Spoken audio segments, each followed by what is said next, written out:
Her brother held the gown up for her inspection. This is a beauty. Touch it, go on. Caress the fabric. Dany touched it. The cloth was so smooth that it seemed to run through her fingers like water. She could not remember ever wearing anything so soft. It frightened her. She pulled her hand away. Is it really mine? A gift from the Magister Illyrio, Viserys said, smiling. Her brother was in a high mood tonight. The color will bring out the violet in your eyes, and you shall have gold as well. And jewels of all sorts. Illyrio has promised. Tonight you must look like a princess. A princess, Dany thought. She had forgotten what that was like. Perhaps she had never really known. Why does he give us so much? She asked. What does he want from us? For nigh on half a year they had lived in the Magister's house, eating his food, pampered by his servants. Dany was 13, old enough to know that such gifts seldom came without their price, here in the free city of Pantos. Illyrio is no fool, Viserys said. He was a gaunt young man with nervous hands and a feverish look in his pale lilac eyes.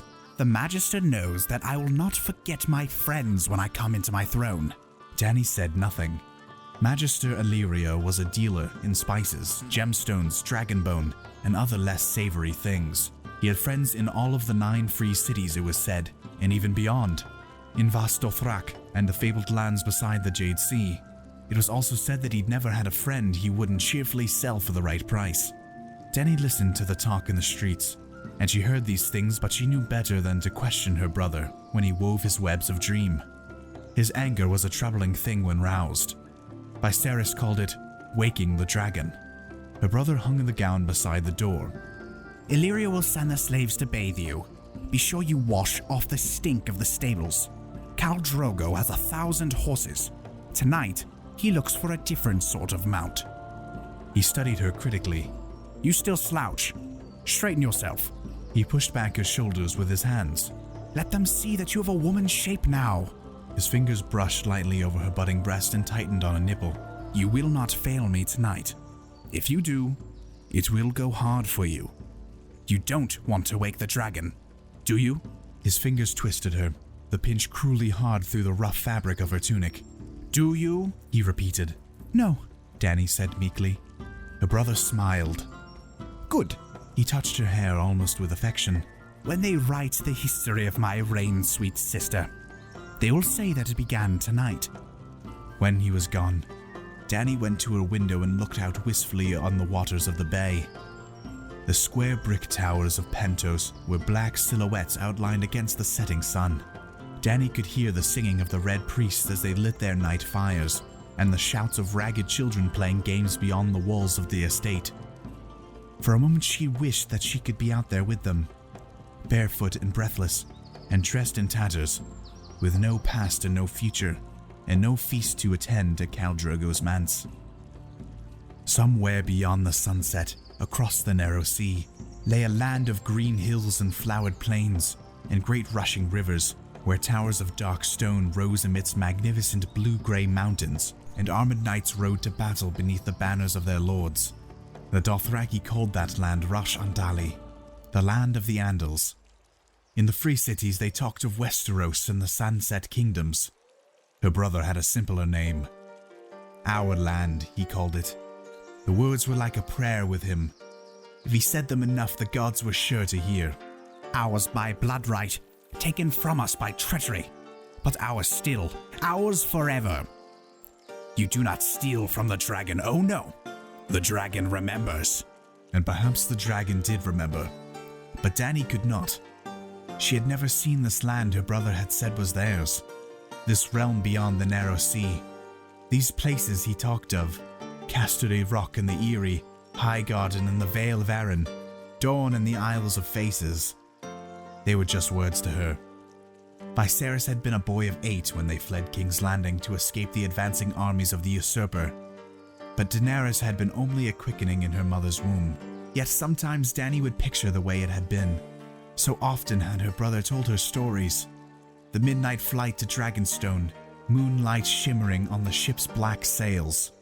Her brother Rhaegar battling the usurper in the bloody waters of the Trident, and dying for the woman he loved. The sack of King's Landing are the ones Viserys called the usurper's dogs, the Lords Lannister and Stark. Princess Alia of Dorne pleading for mercy as Rhaegar's heir was ripped from her breast and murdered before her eyes. The polished skulls of the last dragons staring down sightlessly from the walls of the throne room, while the Kingslayer opened father's throat with a golden sword. She had been born on Dragonstone 9 moons after their flight, while a raging summer storm threatened to rip the island fastness apart. They said that storm was terrible. The Targaryen fleet was smashed while it lay at anchor, and huge stone blocks were ripped from the parapets and sent hurtling into the wild waters of the narrow sea. Her mother had died birthing her, and for that her brother Viserys had never forgiven her. She did not remember Dragonstone either. They had run again just before the usurper's brother set sail with his new-built fleet. By then only Dragonstone itself, the ancient seat of their house, had remained of the 7 kingdoms that had once been theirs. It would not remain for long. The garrison had been prepared to sell them to the usurper, but one night Sir Willem Darry and 4 loyal men had broken into the nursery and stolen them both, along with her wet nurse, and set sail under cover of darkness for the safety of the Bravosian coast. She remembered Sir Willem dimly, a great grey bear of a man, half blind, roaring and bellowing orders from his sickbed. The servants had lived in terror of him, but he had always been kind to Dany. He called her little princess and sometimes my lady, and his hands were soft as old leather. He never left his bed though, and the smell of sickness clung to him day and night, a hot, moist, sickly sweet odor. That was when they lived in Bravos, in a big house with a red door. Dany had her own room there, with a lemon tree outside her window. After Sir Willem had died, the servants had stolen what little money they had left, and soon after they had been put out of that big house. Dany had cried when the red door closed behind them forever. They had wandered since then from Bravos to Myr, from Myr to Tyrosh, and on to Qohor, and Volantis and Lys, never staying long in any one place. Her brother would not allow it. Usurpers' hired knives were close behind them, he insisted, though Dany had never seen one. At first the Magisters and Ancons and merchant princes were pleased to welcome the last Targaryens to their homes and tables, but as the years passed and the usurper continued to sit upon the Iron Throne, doors closed and their lives grew meaner. Years passed. They had been forced to sell their last few treasures, and now even the coin they had gotten from Mother's crown had gone. In the alleys and wine sinks of Pentos, they called her brother the Beggar King. Dany did not want to know what they called her. "We will have it back someday, sweet sister," he would promise her. Sometimes his hands shook when he talked about it. "The jewels and the silks, Dragonstone and King's Landing, the Iron Throne and the 7 kingdoms, all they have taken from us, we will have it back." Viserys lived for that day. All that Daenerys wanted back was that big house with the red door, the lemon tree outside her window, the childhood she had never known. There came a soft knock on her door. "Come," Dany said, turning away from the window. Illyrio's servants entered, bowed and set about their business. They were slaves, a gift from one of the Magister's many Dothraki friends. There was no slavery in the free city of Pentos. Nonetheless, there were slaves. The old woman, small and grey as a mouse, never said a word, but the girl made up for it. She was Illyrio's favorite, a fair-haired, blue-eyed wench of 16 who chattered constantly as she worked. They filled her bath with hot water, brought up from the kitchen, and scented it with fragrant oils. The girl pulled the rough cotton tunic over Dany's head and helped her into the tub. The water was scalding hot, but Daenerys did not flinch or cry out. She liked the heat. It made her feel clean. Besides, her brother had often told her that it was never too hot for a Targaryen. "Ours is the house of the dragon," he would say. "The fire is in our blood." The old woman washed her long silver-pale hair and gently combed out the snags, all in silence. The girl scrubbed her back and her feet and told her how lucky she was. "Drogo is so rich that even his slaves wear golden collars. 100,000 men ride in his Khalasar, and his palace in Dothraki has 200 rooms and doors of solid silver." There was more like that, so much more. What a handsome man the call was, so tall and fierce. Fearless in battle, the best rider ever to mount a horse, a demon archer. Daenerys said nothing. She had always assumed that she would wed Viserys when she came of age. For centuries, the Targaryens had married brother and sister since Aegon the Conqueror had taken his sister to bride. The line must be kept pure, Viserys had told her 1,000 times. Theirs was the king's blood, the golden blood of old Valyria, the blood of the dragon. Dragons did not mate with the beasts of the field, and Targaryens did not mingle their blood with that of lesser men. Yet now, Viserys schemed to sell her to a stranger, a barbarian. When she was clean, the slaves helped her from the water and toweled her dry. The girl brushed her hair until it shone like molten silver, while the old woman anointed her with the spice flower perfume of the Dothraki plains. A dab on each wrist, behind her ears, on the tips of her breasts, and one last one, cool on her lips, down there between her legs. They dressed her in the wisps that Magister Illyrio had sent up, and then the gown, a deep plum silk to bring out the violets in her eyes. The girl slid the gilded sandals onto her feet, while the old woman fixed a tiara in her hair, and slid golden bracelets crusted with amethysts around her wrists. Last of all came the collar, a heavy golden torque emblazoned with ancient Valyrian glyphs. Now you look all a princess, the girl said breathlessly when they were done. Dany glanced at her image in the silvered looking glass that Illyrio had so thoughtfully provided. A princess, she thought. But she remembered what a girl had said, how Khal Drogo was so rich even his slaves wore golden collars. She felt a sudden chill, and goose flesh pimpled her bare arms. Her brother was waiting in the cool of an entry hall, seated on the edge of a pool, his hands trailed in the water. He rose when she appeared and looked her over critically. Stand there, he told her. Stand there. Turn around. Yes. Good. You look regal, Magister Illyrio said, stepping through an archway. He moved with surprising delicacy for such a massive man. Beneath loose garments of flame-colored silk, rolls of fat jiggled as he walked. Gemstones glittered on every finger, and his man had oiled his forked yellow beard until it shone like real gold. May the Lord of Light shower you with blessings on this most fortunate day, Princess Daenerys, the Magister said as he took her hand. He bowed his head, showed a thin glimpse of crooked yellow teeth through the gold of his beard. She is a vision, Your Grace, a vision, he told her brother. Drogo will be enraptured. She's too skinny, Viserys said. His hair, the same silver blonde as hers, had been pulled back tightly behind his head and fastened with a dragon bone brooch. It was a severe look that emphasized the hard, gaunt lines of his face. He rested his hand on the hilt of the sword that Illyrio had lent him and said, Are you sure that Khal Drogo likes his women this young? She has had her blood.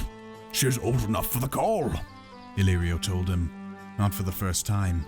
Look at her, that silver gold hair, those purple eyes. She is the blood of old Valyria. No doubt, no doubt. And highborn, daughter of the old king, sister to the new. She cannot fail to entrance our Drogo. When he released her hand, Daenerys found herself trembling. I suppose, her brother said doubtfully. The savages have queer tastes. Boys, horses, sheep. Best not suggest this to Khal Drogo, Illyrio said. Anger flashed in her brother's lilac eyes. Do you take me for a fool? The Magister bowed slightly. I take you for a king. Kings lack the caution of common men. My apologies if I have given offense. He turned away and clapped his hands for his bearers. The streets of Pentos were pitch dark when they set out in Illyrio's elaborately carved palanquin. 2 servants went ahead to light their way, carrying ornate oil lanterns with panes of pale blue glass, while a dozen strong men hoisted the poles to their shoulders. It was warm and close inside behind the curtains. Dany could smell the stench of Illyrio's pallid flesh through his heavy perfumes. Her brother, sprawled out on his pillows beside her, never noticed. His mind was away across the narrow sea. We won't need his whole Khalasar, Viserys said. His fingers toyed with the hilt of his borrowed blade, though Dany knew he had never used the sword in earnest. 10,000 men. That would be enough. I could sweep the 7 kingdoms with 10,000 Dothraki screamers. The realm will rise for their rightful king. Tyrell, Redwine, Darry Greyjoy, they have no more love for the usurper than I do. The Dornishmen burn to avenge Elia and her children, and the small folk will be with us. They cry out for their king. He looked at Illyrio anxiously. They do, don't they? They are your people, and they love you well. Magister Illyrio said amiably.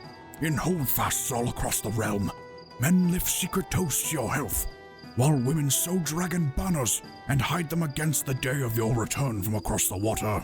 He gave a massive shrug. Also my agents tell me. Dany had no agents. No way of knowing what anyone was doing or thinking across the narrow sea. But she mistrusted Illyrio's sweet words, as she mistrusted everything about Illyrio. Her brother was nodding eagerly, however.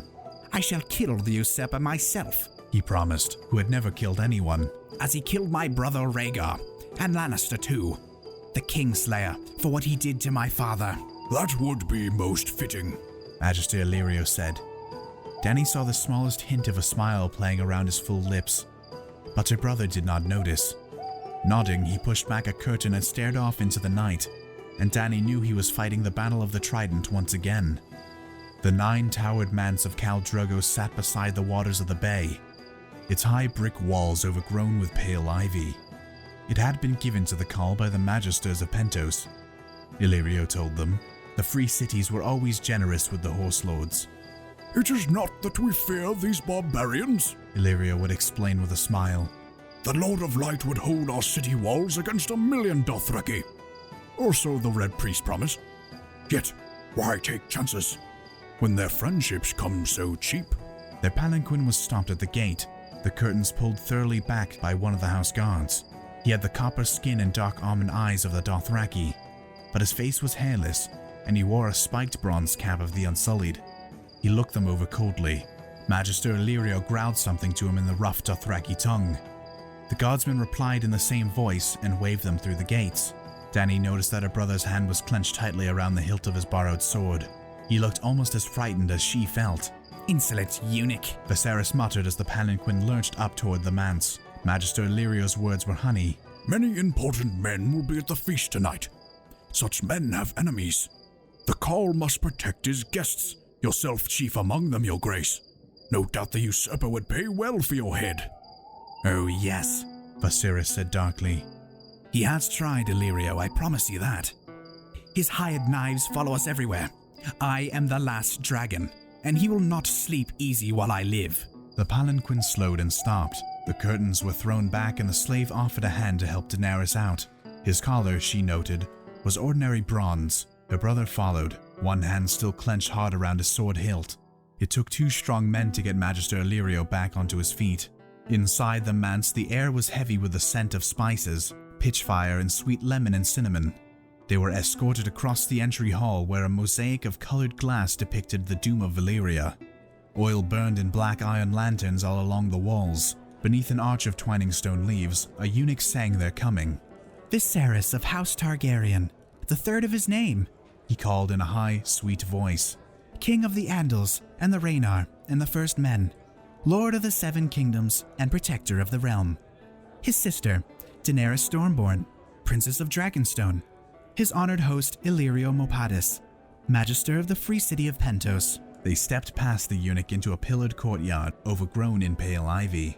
Moonlight painted the leaves in shades of bone and silver as the guests drifted among them. Many were Dothraki horse lords, big men with red rings, their black hair oiled and braided and hung with bells.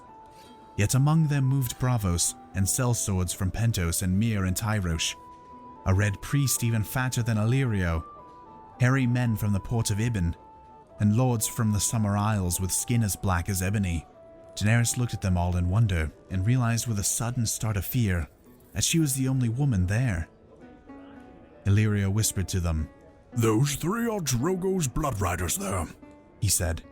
By the pillar is called Moro, with his son Rhaegar. The man with the green beard is brother to the Archon of Tyrosh, and the man behind him is Sir Jorah Mormont. The last name caught Daenerys. A knight? No less. Illyrio smiled through his beard. Anointed with the 7 oils by the High Septim himself. But what is he doing here? She blurted. The usurper wanted his head, Illyrio told them. Some trifling affront. He sold some poachers to a Tyroshi slaver instead of giving them to the Night's Watch. Absurd law. A man should be able to do as he likes with his own chattel. I shall wish to speak with Sir Jorah before the night is done, her brother said. Dany found herself looking at the knight curiously. He was an older man past 40 and balding, but still strong and fit. Instead of silks and cottons, he wore wool and leather. His tunic was a dark green embroidered with the likeness of a black bear standing on 2 legs. She was still looking at the strange man from the homeland she had never known when Magister Illyrio placed a moist hand on her bare shoulder. Over there, sweet princess, he whispered. There is the Carl himself. Dany wanted to run and hide, but her brother was looking at her, and if she displeased him, she knew she would wake the dragon. Anxiously, she turned and looked at the man Viserys hoped would ask to wed her before the night was done. The slave girl had not been far wrong, she thought. Khal Drogo was a head taller than the tallest man in the room, yet somehow light on his feet, as graceful as the panther in Illyrio's menagerie. He was younger than she'd thought, no more than 30.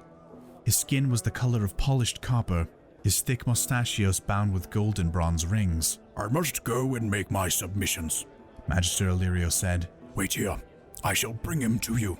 Her brother took her by the arm as Illyrio waddled over to the call, his fingers squeezing so hard that they hurt.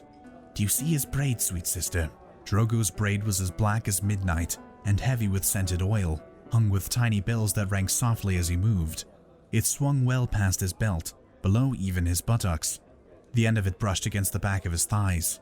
You see how long it is, Viserys said. When Dothraki are defeated in combat, they cut off their braids in disgrace, so the world will know their shame. Khal Drogo has never lost a fight. He is Aegon the Dragon Lord come again, and you will be his queen. Dany looked at Khal Drogo. His face was hard and cruel, his eyes as cold and dark as onyx. Her brother hurt her sometimes when she woke the dragon, but he did not frighten her the way this man frightened her. I don't want to be his queen, she heard herself say in a small, thin voice. Please, please, Viserys. I don't want to. I want to go home. Home?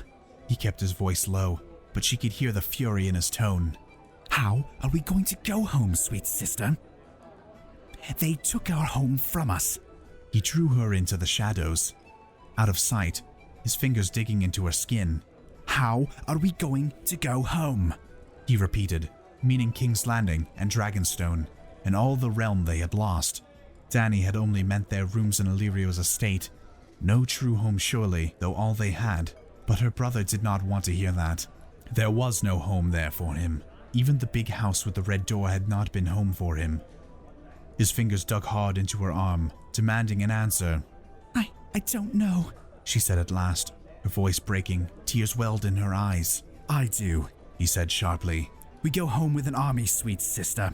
With Khal Drogo's army. That is how we go home. And if you must wed him and bed him for that, you will. He smiled at her. I'd let his whole Khalasar fuck you if need be, sweet sister. All 40,000 men and their horses too, if that was what it took to get my army. Be grateful it is only Drogo. In time, you may even learn to like him. Now dry your eyes. Illyrio is bringing him over and he will not see you crying. Dany turned and saw that it was true. Magister Illyrio, all smiles and bows, was escorting Khal Drogo over to where they stood. She brushed away unfallen tears with the back of her hand. Smile, Viserys whispered nervously, his hand falling to the hilt of his sword. And stand up straight. Let them see that you have breasts. God knows you have little enough as is. Daenerys smiled and stood up straight.